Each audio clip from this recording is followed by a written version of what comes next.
Hughes, and specifically Arms Reliability, which is now a Baker Hughes company. I'm really delighted to introduce Emma Smith, who's with Windlab, and she's the asset manager with that organisation. Just a bit of background on Emma, who's going to cover Bridging the Gap, which I'll touch on, and then let her do her presentation.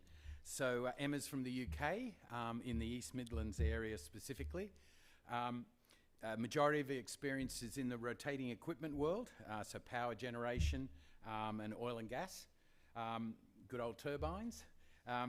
Moved permanently to Brisbane in 2011, and 2 days in the office, and evacuated with the Brisbane floods back at that time. So yeah, don't think there would have been too many floods in East Midland. Yeah. She's married with 2 daughters and a 9- and 6-year-old and English Staffy dog, so the dog comes from the right place. Also too, Emma was a very keen tap dancer, but unfortunately had to hang up the tap dancing shoes due to knee problems. So unfortunately, yeah, getting old sucks, I can relate. She loves bushwalking, which is probably a slower pace than tap dancing, and getting out on the boat on the islands off Brisbane, which I can sure relate to. I've had a very blessed upbringing, floating around Moreton Bay on a boat in the early 60s, which there was like 10 other boats in the whole bay, so different times. So yeah, Emma, over to you, and all the best. Thanks ever so much. This will be interesting. Can I navigate some prompt cards as well as my pointer? So bear with me. Thanks for the introduction. Look, I'd like to start with a quick acknowledgement of country. Here today, if I get the pronunciation wrong, all right, give me a cheer. We're in Jura land, so just extending that to all of our First Nations people, and sending out to Torres Strait Islanders and respect for the land on which we meet today. So, my first speaker event, bear with me. If the accent doesn't give it away, I am very much English. Pretty much spent most of my time in a Roman city in the UK, beautiful place to visit if you've never been. In the middle there, I was fortunate to attend my brother's wedding last year in Spain. I've got 2 very strong-willed young ladies. I'm told they'll be great leaders in the future. Just bear with me for the next probably 15 years or so while I manage that. Wish me luck. 2011, I brought my husband over to Brisbane. I was fortunate with my employer at the time to do what I love best, which was working with gas turbines. As a side note, pre-kids, I love scuba diving. My goal this year, hold me to it, is to get my tank back on my back and to get about 18 metres under the water. Some beautiful spots over in Brisbane off North Stradbroke. Not that I'm too biased, but if you're in and around, enjoy that. So, what are we going to look at today? First things first, nothing new, nothing radical. So there'll be no amazing data, graph, science. That's not my background, that's not who I am. It's about taking it back to the basics. So a lot of what I'll be sharing is my journey for the last probably 18 years or so, predominantly coming out from a factory that produced small to medium gas turbines, bringing that across here to Australia, and sort of what that has entailed. Key topics, passions of mine, scope, and scope. How many of us have had that joy? It's not in the scope creep. We coulda, shoulda, woulda. Love it. The value of lessons learned. It's not just a bookend and a dust collector. How do we actually incorporate it? How do we make it real? How do we add the value?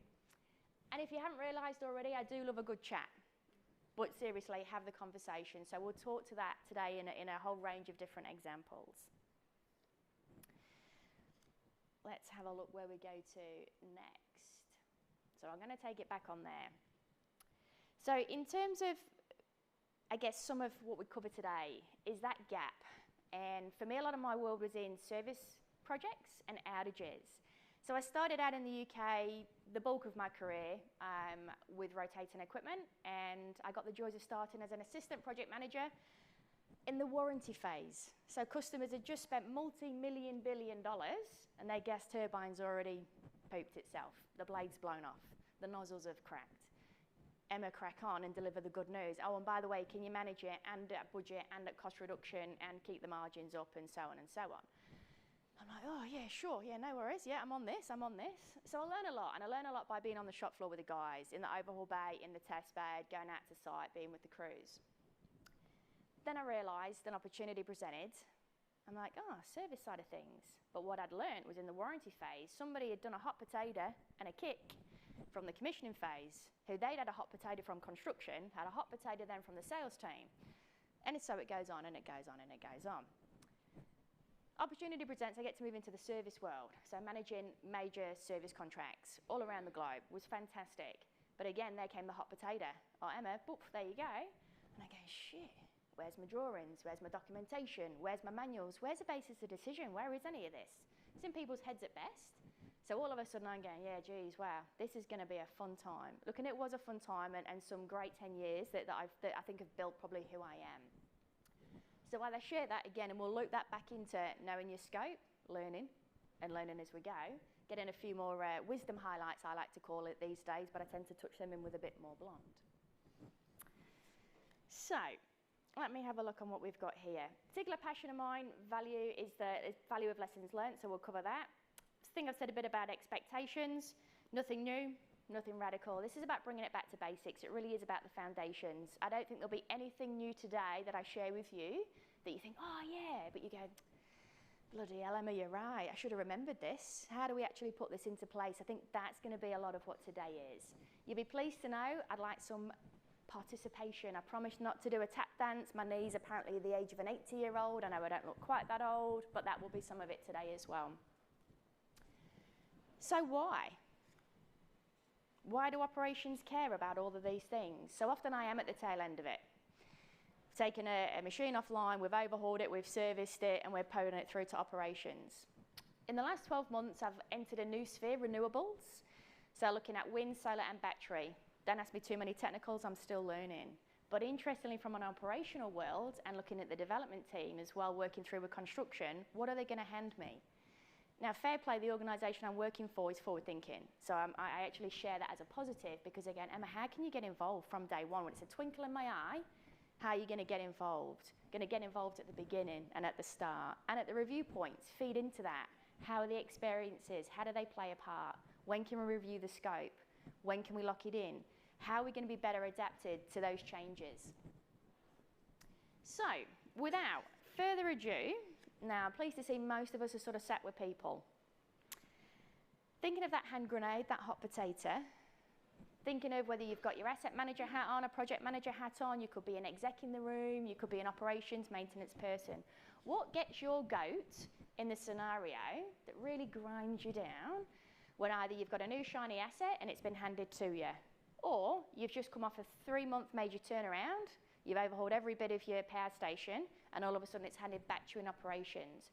I'd like you to take just a couple of minutes, talk amongst yourselves if needs be, just to think about what are the top things that have really got you. Just to confuse you a bit more, naturally we always think about what gets you go, but what could have gone better? We all think like that. But I asked to challenge you, what worked well? What key things? Were there any similarities, any differences? So I'm hoping to hear a bit of noise here now. So I'm going to time it just for a couple of minutes, just to have that discussion. I promise you don't have to come up on stage and try and do all this exciting stuff. But I'd love for you just to take a minute, just pair up with somebody to the side of you. If you haven't got a mate, say good day. Just think about what sort of things typically get you goat.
All right, everyone. Some great noise in the room. If I can bring you back in the room, back back in the room. 1, 2, 3 back in the room. For anybody that likes British comedy, that will resonate. For others, it's just gone straight over the head.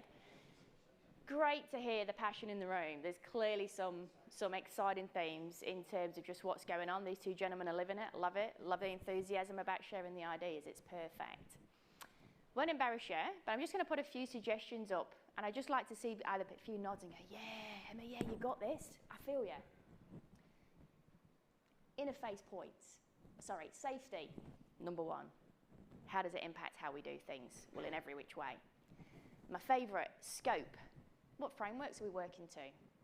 What foundations, building blocks have you got in place? What did you know about? What were the expectations? Geez, I didn't know this was coming back. I've got a whole new control system to operate here. Where's my training? Come on, people. You've upgraded me from a Mark II and I've now got a PCS 7. Whew, how does this work? Expectation, documentation, yay, drawings, marked up P&IDs, manuals, woo, electronic version versus the manual version versus what you've got sat next to your desk. Which version are we working from? What's real? What have I actually got out in the field there that I actually need to look at to know what's my remaining life going to be? How am I going to operate it? What's my maintenance plan? What's my strategy going to be?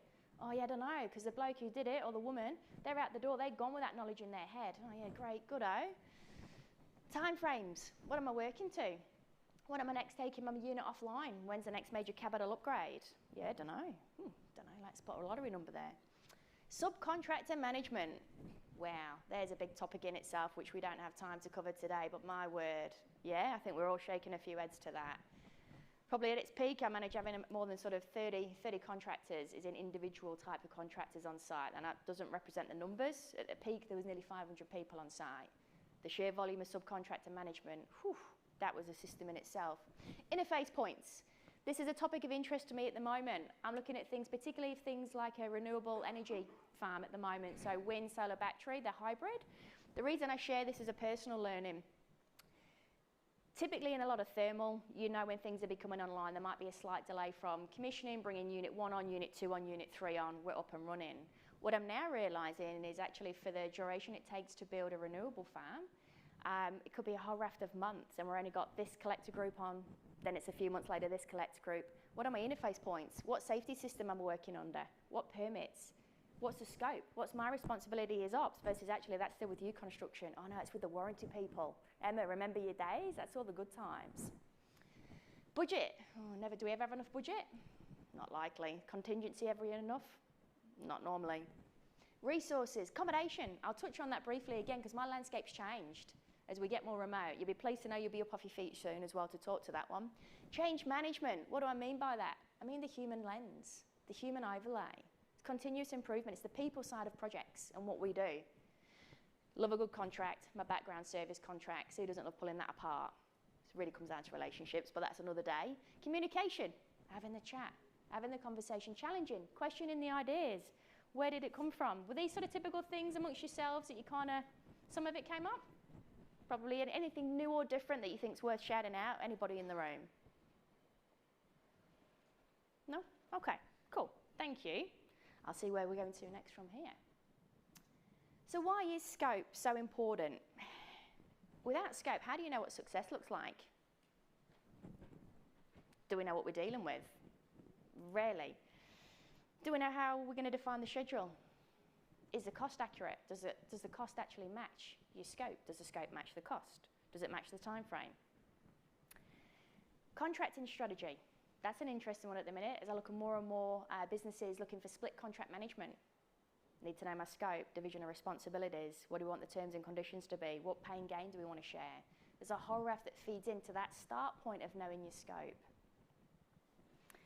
Different drivers as well for scope.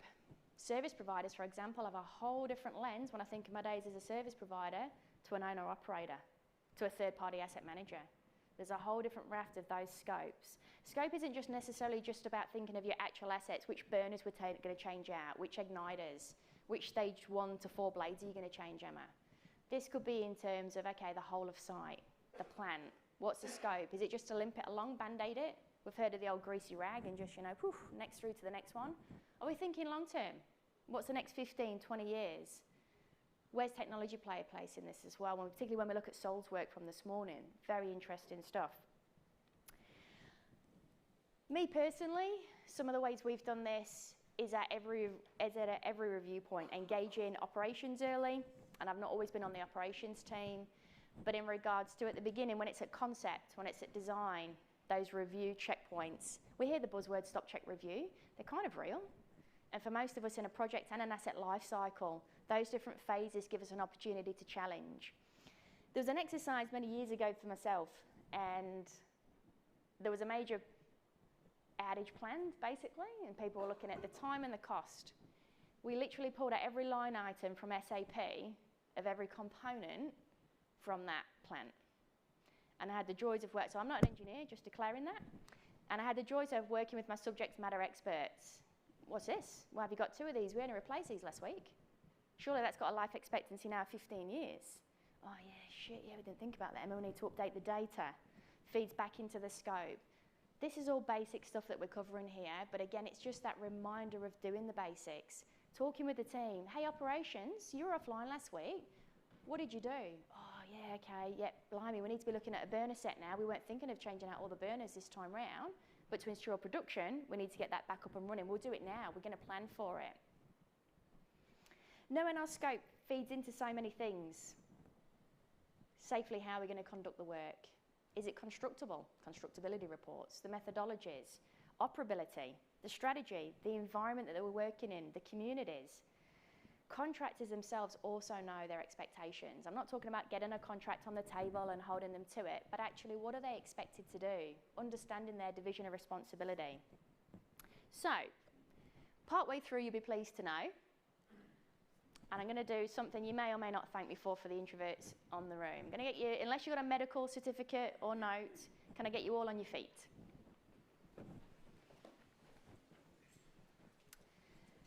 So, for a lot of you, this won't be a surprise.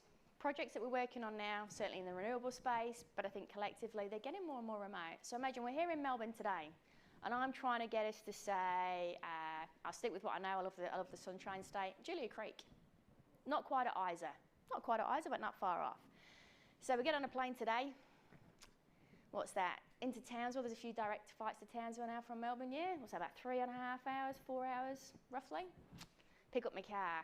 All right, okay, so my clock's already started ticking. I've already travelled probably 5 hours by the time I've left home. Right, get my car. Right, where am I heading? Charters Towers, probably first stop. Ding, ding, ding, ding, ding. What's that?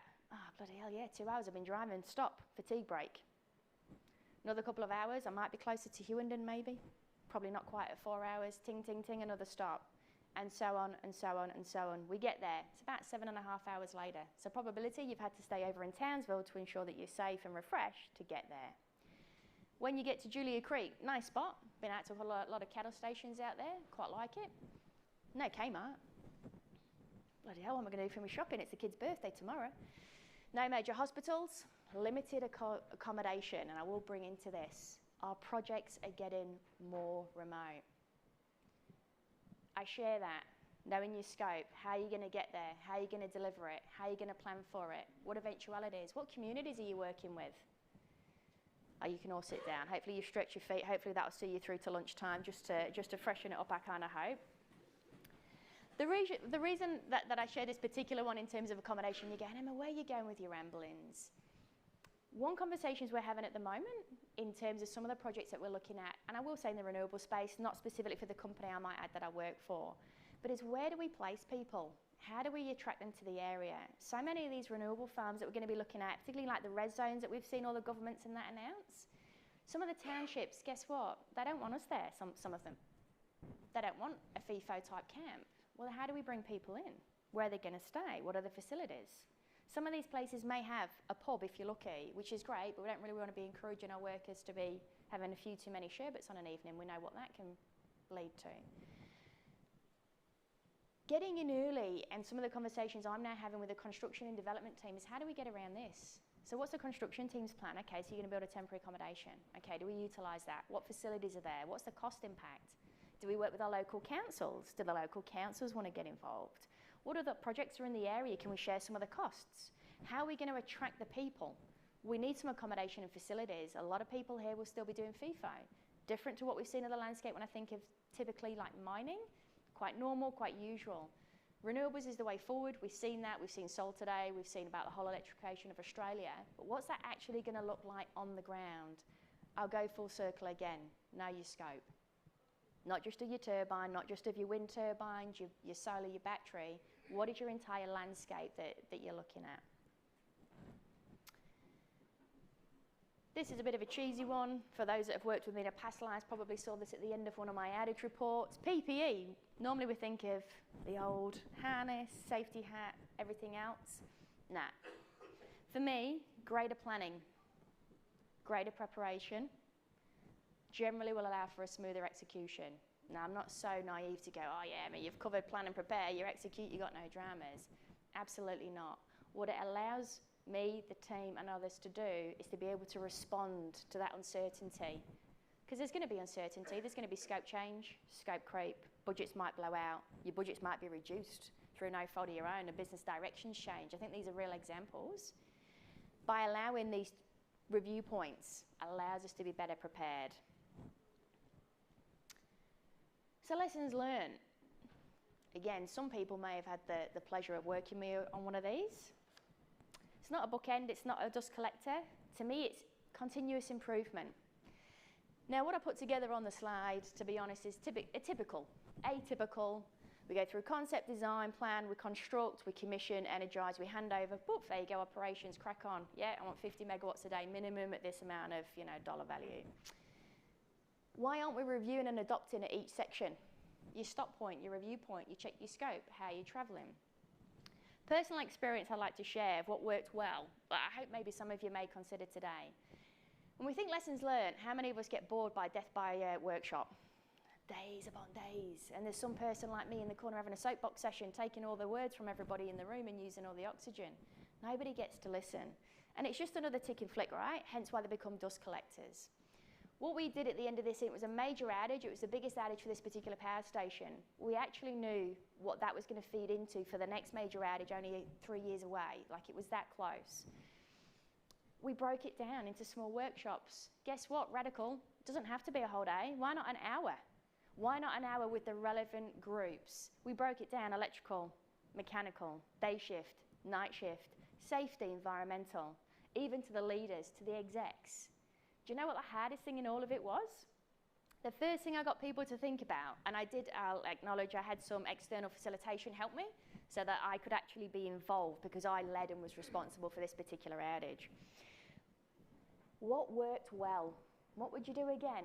Do you know, it was the biggest question that stumped everybody, and I was working with some bright sparks, some great people. They knew their stuff. Like, it was amazing. When I asked them this, you'd think I'd have asked them, like, what's the lottery winning ticket for tomorrow, please? It was like, oh, geez. As soon as I said, what gets you go? What could you do better next time? Like, the list went on and went on and went on. The parking lot was fantastic. I share that because I've adopted that to several different organisations ever since, and people have looked at me and gone, Emma, you're banging on about lessons learned. And I said, I have, and I want to break it down so it becomes real, becomes basic. We're not talking complex engineering here, we're talking about stopping and reviewing, and it fed back into the beginning at the concept. We also then learn, and again, as I matured and got a few more wise hairs, at those stages, oh crikey, what are we learning today? Oh yeah, we're learning this. How's that going to feed in? So I'm in this process as we speak, as we're developing projects in the renewable space, and I go, hang on a minute, whoa, what we're learning up here, people? Don't leave it to the end. We're already onto the shiny new project. We've already forgot. We leave it to the end. We forget. We're human, right? We can only contain so much information, particularly stuff that excites us to remember it. So if I can get one thing to take away today, please think about how you use lessons learned. They are usable. They are valuable. We can see a reduction in cost, greater accuracy in cost, in our scheduling. Do you know what? Taking people along the way as well, sharing that knowledge, that information.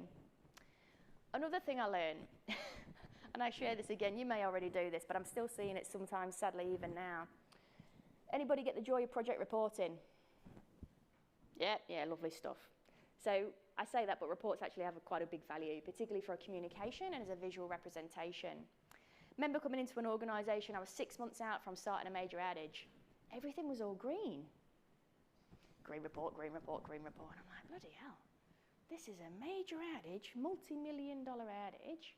Here I am in the boardroom, about to brief the execs. Hang on a minute, why has nobody questioned it's all green? the only female in the room as well with a mature audience, and I'm thinking, oh, Jesus, whoo, back up, Emma. And I had diplomacy hat on. I had to share with them, hey, guys, if it's all green all the time, it really isn't green. What are we hiding? Turns out quite a bit. So we had to, within 6 months, turn things around by planning, preparing, and various bits and pieces. It was an interesting space, and I share that again. Have the conversation. Okay, we don't need to be, excuse my French, dickheads about it. We can be tactful. We can, depending on your audience, have that conversation. Even if it is, you know what, to the board and the execs.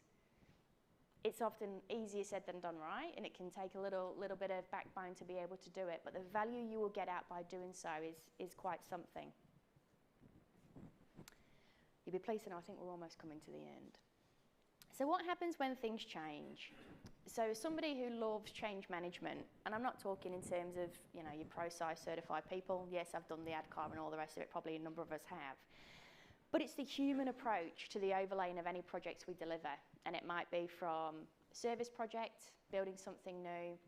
It's the human approach, actually taking people along the way.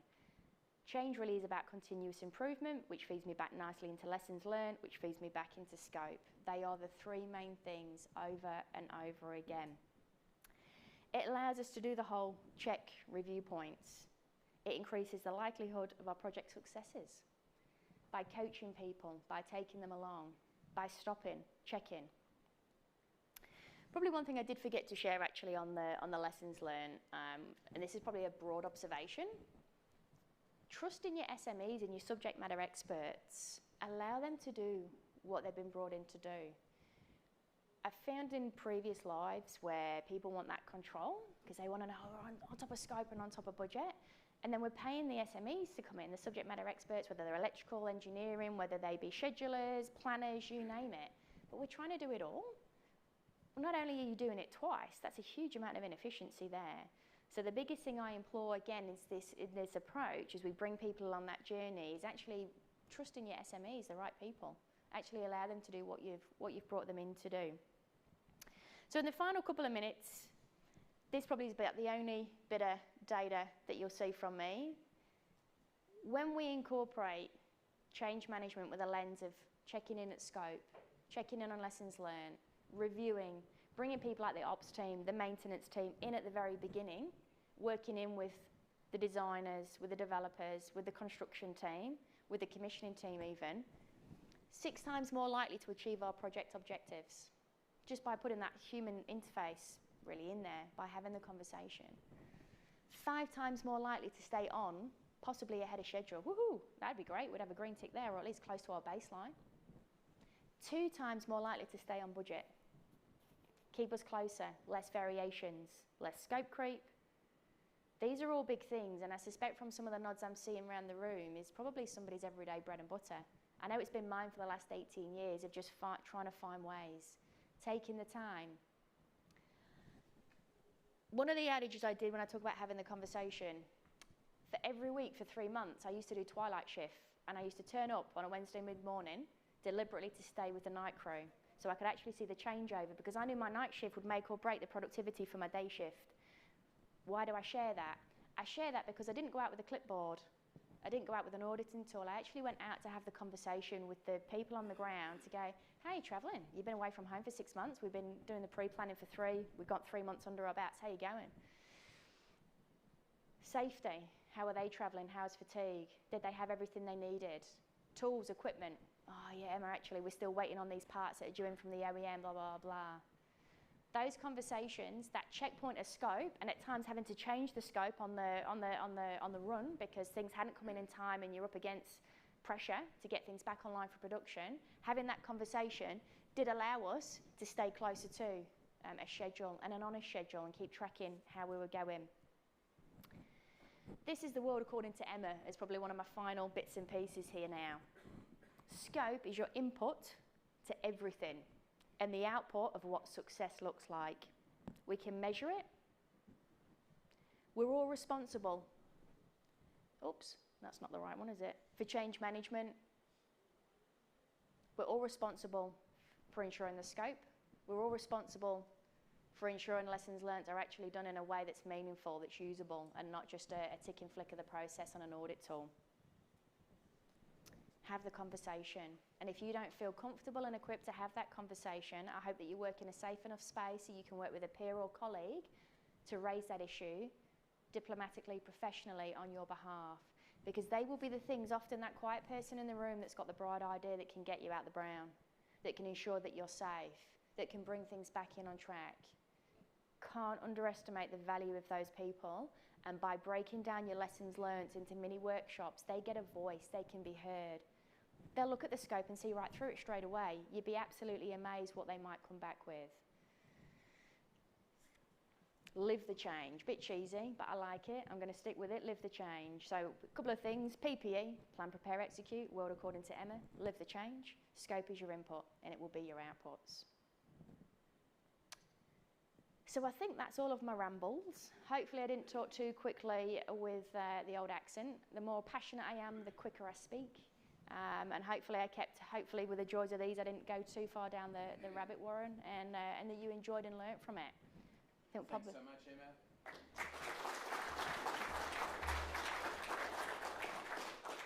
Surely that passionate talk from Emma has provoked some questions. Nothing Who's too got the tricky. mic? Just hang on, we've got to get you the mic. Oh, God. Anyone got any questions? There we go. There's a couple.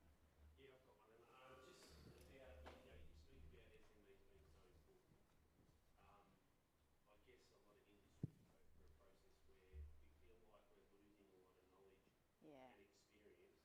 What have you seen a large impact, and do you expect even bigger impact on the ability to get that scope accurate if you lose that knowledge?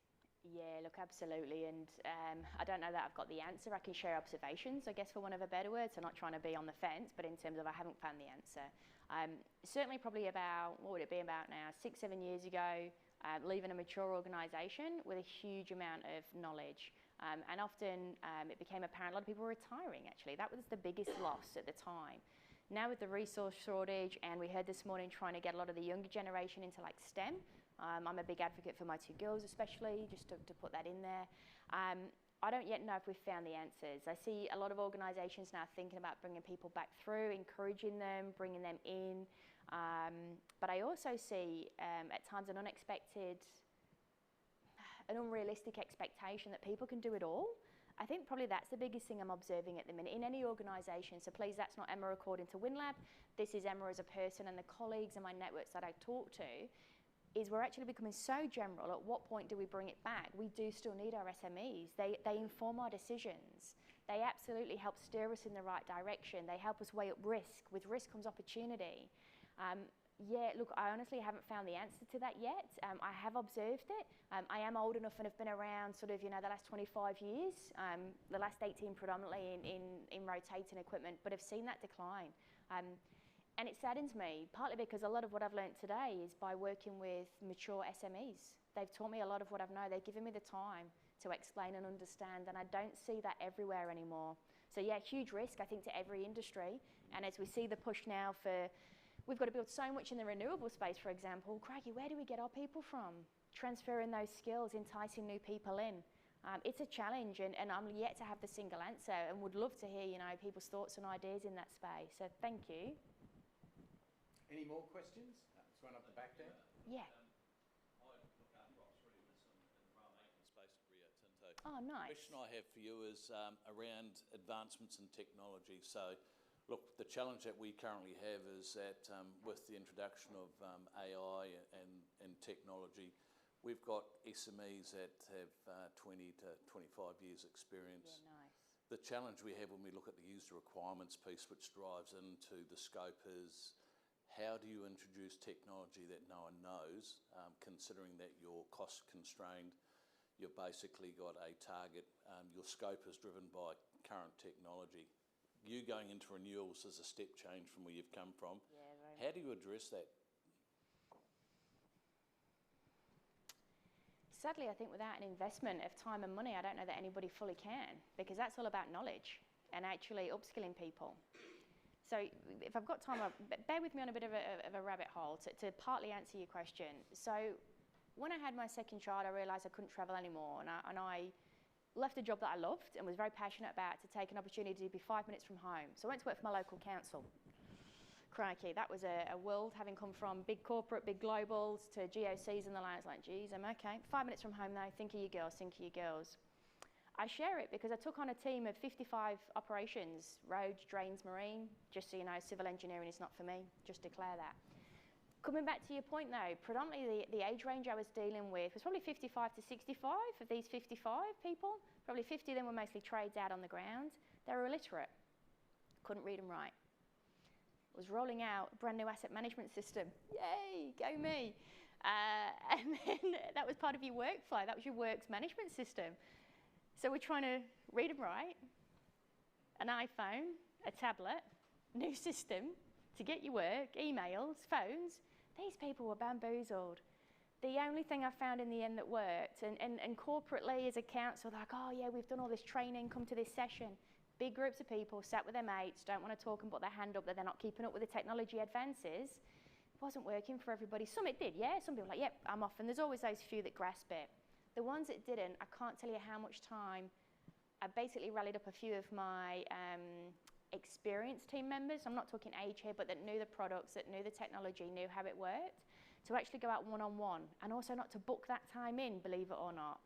I'm one of those people, you love it or hate it. Ta-da, Emma's here, I've just come to see what you're doing, talk me through your job. And some people will be like, oh, please go away and leave me. Other people are like, oh, geez, who are you? You care. By doing that and having that care factor, and I keep coming back to the human approach, having the conversation where people don't feel threatened, they don't feel like they've got to compete with their peers, and having some one-on-one. The downside, and I don't have the answer for you, is that impacts time, which impacts productivity, which is then likely going to come down to your revenue. So I'd actually think about more, what is your value on your personnel and getting your outcomes, and that initial investment of time and sharing that to what you're going to get in the long term, versus having what I call the bottom dollar value and just being so heavily focused on that. I don't know if that kind of roundabout gives you a shared experience for me. It's certainly no answer, I hate to say. I suppose, let's look at maintenance of the track per se. Yep. It used to be a very manually intensive process. Yep. Now, at the introduction of automation, with automation becomes refinement and calibration, Yep. Data collection, looks at your predictive maintenance strategy. Yep. The challenge we've got is there's a lot of businesses that are selling technology. Yes. And it's about, as an unknown, what does that look like? Because at the end of the day, the business is relying on you to go away and achieve an outcome which is going to be both cost effective and increase productivity. Yep. I think we're going to have to wrap. No worries. We've got a pretty tight schedule. We're already running behind. But look, clearly you've got engagement, Emma. A great speech. Come and seek me out. So please, two things. If you do want to follow up with Emma, the KPMG, what's it called again? The Knowledge Centre, up in the exhibition area. I'll go ahead Emma there will be now. up there. And also, too, please rate this session and in terms of content and presentation from Emma. Thank you so much, Emma. Thanks everyone. Thank you. Appreciate it.